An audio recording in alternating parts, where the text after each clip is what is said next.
আসসালামু আলাইকুম। এত সব আয়োজন কার জন্য এবং কিসের জন্য সেটা জানতে হলে অবশ্যই ভিডিওটা দেখতে হবে। আমাদের কোর্সমেট অনামিকা আপু আমাদের কোর্সটা যখন শুরু হয় তার কিছুদিন পরে প্রেগনেন্ট হন। আপুর প্রেগনেন্সি জার্নি শুরু থেকে এখন পর্যন্ত আপু আমাদের সাথেই আছেন। আপুর এই স্পেশাল মোমেন্টটাতে আমরা আপুর সাথে থাকতে পেরে নিজেরা অনেক বেশি খুশি। একদম শুরু থেকে আপুর একটু একটু করে মা হয়ে ওঠার জার্নিটা আমাদের সাথেই ছিলেন।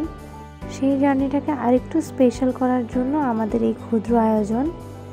একদম শুরু থেকে আমরা সবাই সবসময় বলতাম আপুর সাধের অনুষ্ঠান আমরা করব, কিন্তু আপুর যখন 7 মাস পূর্ণ হয়েছে তারপর থেকে এক একটা ঝামেলার কারণে আপুর সাধের অনুষ্ঠানটা আর করা হয়ে উঠছিল না।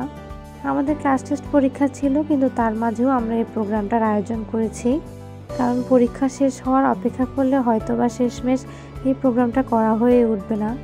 একদম হুট করে 2-4 দিনের প্ল্যানেই এই প্রোগ্রামটা আয়োজন করা হয়েছে।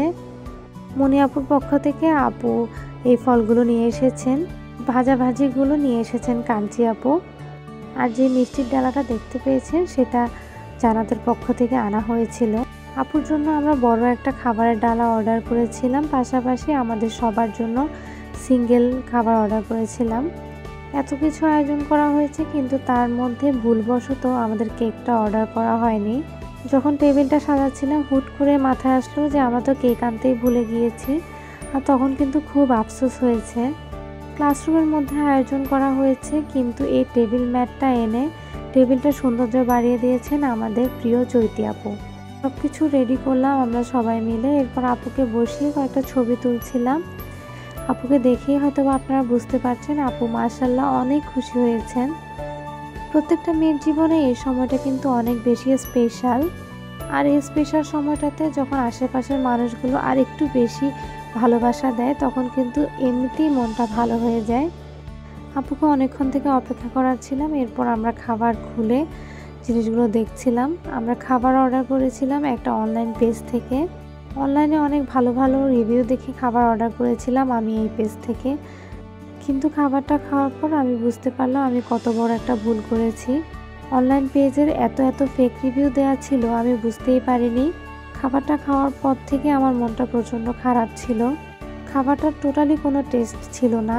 এমন একটা স্পেশাল দিনে এত শখ করে অর্ডার করে আনা খাবারগুলো খেয়ে যখন বুঝতে পারলাম এত বড়ভাবে ঠকে গিয়েছি, তখন আসলে মন ভালো থাকার কথাই না। আমরা সবাই মিলে আপুর সাথে ছবি তুলছিলাম, আর সবাই একটু একটু করে আপুকে খাইয়ে দিচ্ছিল। আর প্রোগ্রাম মানে যে শুধু খাওয়া দাওয়া তা কিন্তু না, সবাই মিলে অনেক আনন্দ করছিলাম। যখন এই কোর্সটা শেষ হয়ে যাবে তখন আমরা সবাই এই সময়গুলোকে মনে করে অনেক বেশি মিস করব। এখানে আপুর জন্য ছোট একটু গিফটের আয়োজন করা হয়েছিল, সেটাই আপুকে দেওয়া হচ্ছিল।